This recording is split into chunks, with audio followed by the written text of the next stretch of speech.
गोड बोलावं लागतं, सर्वांना सांभाळून घ्यावं लागतं,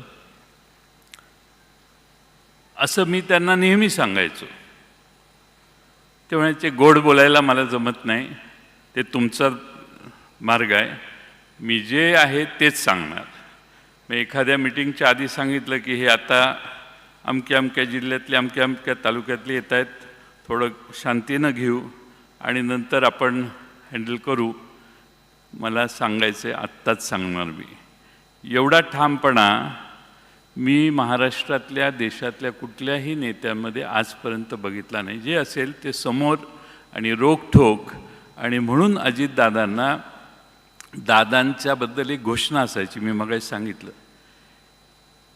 एकच वादा अजितदादा.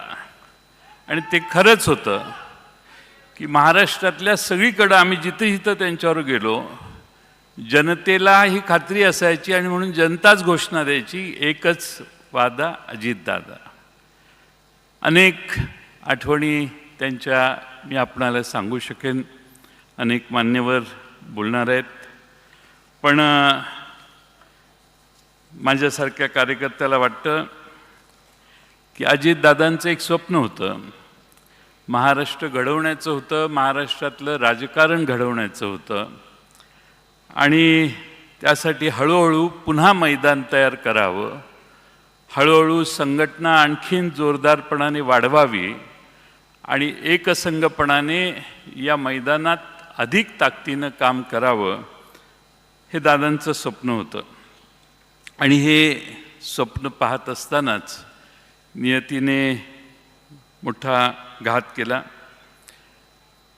मी दादांना फार जवळून पाहिलं अलीकडच्या काळात. प्रचंड महत्त्वाकांक्षी आणि कुठल्याही आव्हानाला तोंड देण्याची मानसिकता असणारे दादा मी फार जवळून बघितले. आणि म्हणून आज मला म्हणावं लागतं की प्रचंड मोठ्या महत्त्वाकांक्षेची राख रांगोळी त्या अपघाताने झाली.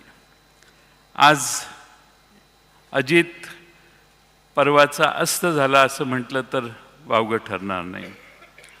खरं म्हणजे वाऱ्यासारखा महाराष्ट्रभर फिरणारा दादा एका क्षणात शांत कसा झाला, हे आजही महाराष्ट्राला कोडं आहे. अजितदादांना टापटीप आवडायची, पण व्यक्तिगत संबंध अजितदादा फार सुरेख सांभाळायचे. अनेक असे प्रसंग आहेत की ज्या प्रसंगातून मी पक्षाचा अध्यक्ष होतो, त्यावेळी असे अनेक